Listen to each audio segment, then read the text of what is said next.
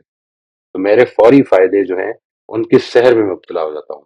میں پچھلے دنوں اپنی ایک بیٹی سے بات کرتے ہوئے میں نے اس سے یہ کہا کہ انسان کی ایک پرابلم ہے، وہ جو پرابلم پیدا ہوتی ہے اس کی زندگی میں، جو بھی مسئلہ اس کی زندگی میں پیدا ہوتا ہے، وہ اصل میں اس مسئلے کو حل کرنا چاہتا ہے، اور اس کے لیے وہ جو چاہے کر سکتا ہے. میں بھی جھوٹ بول دے گا، وہ بات بنا دے گا، وہ ڈیفینسو ہو جائے گا، وہ جسٹیفیکیشن دینا شروع کر دے گا تاکہ امیڈیٹ مسئلہ حل ہو جائے. یہ جو امیڈیٹ مسئلہ حل ہونا ہے، یہ most of the times long term vision میں رکاوٹ ڈال دیتا ہے. اس کو آپ ایز اے پرنسپل ٹھیک سمجھ لیں، یعنی ایز اے پرنسپل مان لیں، ایز اے پرنسپل اس پہ غور کر لیں. موسٹ آف دا ٹائمز آپ جب بھی امیڈیٹ ایشو کو ریزالو کرنے کے اوپر فوکسڈ ہوں گے اس کا نتیجہ یہ نکلے گا کہ آپ کا جو لانگ ٹرم ویژن ہے وہ سیکریفائس کرنا پڑے گا آپ کو. دس از سم تھنگ جس پر ڈیلیبریٹ کریں، غور کریں، ریفلیکٹ کریں، and let see if you can find an exception. اس کی ایک چھوٹی سی مثال میں آپ کو دیتا ہوں. That there are many times when I am talking with people or with those who need some help. تو اس سلسلے میں کئی دفعہ ایسا ہوتا ہے میرے I have a very small place to sit, ادھر بیٹھ کے بات کر رہا ہوتا ہوں تو نواسا آ جاتا ہے. اٹس ویری ایزی، میں اس کو ہمیشہ کے لیے ڈسکریج کر سکتا ہوں اگر میں اس کو جھڑک دوں اور اس کو نکال دیا، میرا امیجیٹ مسئلہ حل ہو جائے گا.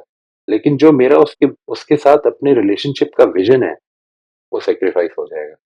وہ اس طرح کے میرے بیہیویئرز کو اصل میں ایسا نہیں کہ میں تو ہو سکتا ہے بھول جاؤں، وہ نہیں بھول سکے گا. یہ وہ میری ججمنٹل ہونے کو، میرے سارٹ آف اس کی ڈانٹ دینے کو یا اس کی بات نہ سن پانے کو وہ اپنے دل میں رکھ لے گا. اس کا امکان ہے کہ رکھ لے، اور یہ امکان ہی کافی ہے مجھے اس سے روکنے کے لیے. اپنی زندگی میں جو چیلنجز پیدا ہوں آپ کو، اس کو آپ نے جس سینس میں دیکھنا ہے، میں آپ کو وہ پیراڈائم بتا رہا ہوں. یہ اس فیسنگ چیلنجز ود انٹیگریٹی کے حوالے سے پیراڈائم یہ ہوگا کہ زندگی میں آنے والے چیلنجز اصل میں وہ اپرچونٹیز ہیں جو میری انٹیگریٹی اور آنر کو اسٹرینگتھن کریں گے.